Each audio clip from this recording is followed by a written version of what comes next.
this is not my Uber. I'm sorry. This is Keith. Hi. He's a professional photographer, and we are going to shooting some really nice car. So yeah, I think I mentioned that I'm not a morning person, so it's 6 a.m. So Keith just taking me to a spot. You're home for the next half hour. Wow, luxurious. And here they coming.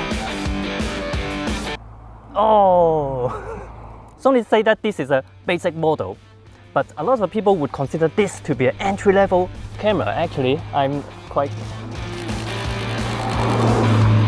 Oh yes, 10 FPS. But what we usually think of an entry-level or basic model is that they usually design to make you think like, oh, I wish I should have got that better camera. But not the case with this. A great first impression. 10 FPS doesn't feel like basic at all. 10 FPS raw with AF tracking. Well, the birth rate is the same as A7R3, which was, oh, this one's fast. Which was crazy because A7R3 42 megapixel 10 FPS, that was crazy. But this one with a better AF system, it got us 693 face detection points, which is 93% coverage. Buffer size up to 89 raw files. 89! So it's not something you usually do when you're shooting cars, which is turn on the silence mode. Silent mode is silent. Good for movie set, golf, something like that. Yes, over there, this is shooting at 10 FPS. Did you miss that?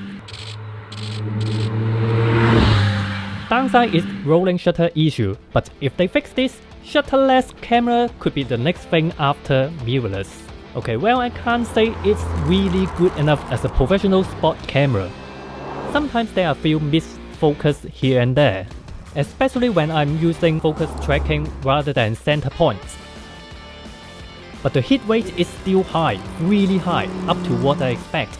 You can definitely have lots of fun and lots of keepers.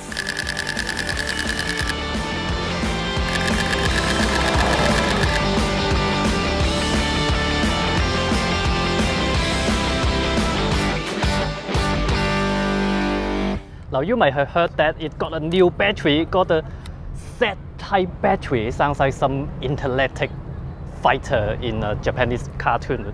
Z-type, but this battery double the size, but the battery life more than double. They claim that 610 shots in one charge, which is more than all the mirrorless camera across all brands. How do I test it? I actually took it to a shoot. I shot for like 4 hours, a really normal shoot for me. To my experience, I was shooting with the A7S II, I would have wasted all 3 batteries. But this, 1 battery equals to 3 batteries of my A7S II. That's it. Wow. So talking about video feature, this is pretty good. No, this is it's actually better than the more expensive A9 because it got S-Log. A9 don't got S-Log. It's better than A7R3 because this uses the full width of the sensor, not the A7R3. So the question is, how does it compare to the current video-oriented A7S II over there? Both cameras do full pixel width and no pixel binning. That's good for a camera so much cheaper than my A7S II, alright? Oh, good. But when we zoom in, A7 Mark III produce sharper, more detailed image, probably because the oversampling 6K down to 4K. That's good, although it's just really slight, it's really tiny edge over my lovely A7S II, just really tiny, yeah, really. Okay, this is a really simple test of low light. This is pretty low light, and this is because there's a mosquito just in front of the lens. I don't know, can you see that? There's a lot of mosquito here, so I'm going to do this quick. Yeah, low light test. But I'm going to turn off the lights. Oh shit! I can't see. Now this is autofocus, face detection on, auto ISO. Auto ISO has set the maximum to the max. which is I can't remember.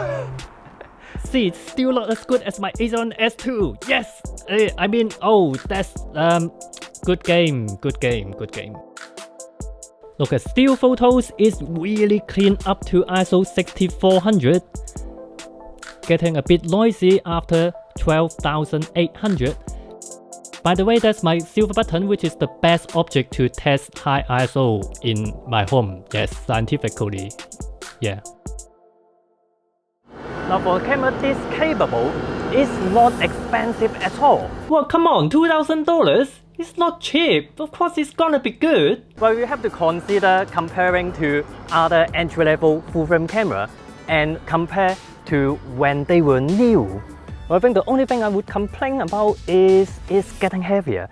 I mean, it is still much lighter than a lot of APS-C camera as well. Especially for full-frame camera, it's ridiculously light, but it's still one heavier than another. One thing of this camera is that it redefined basic model. Now maybe go off.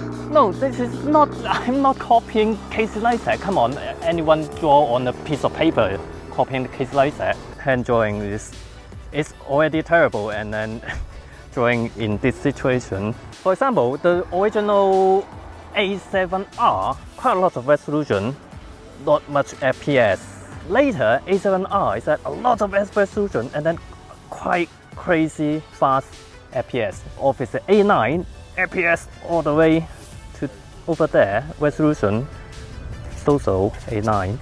And then a basic model, usually when you think of basic model, it's kind of like around here, basic.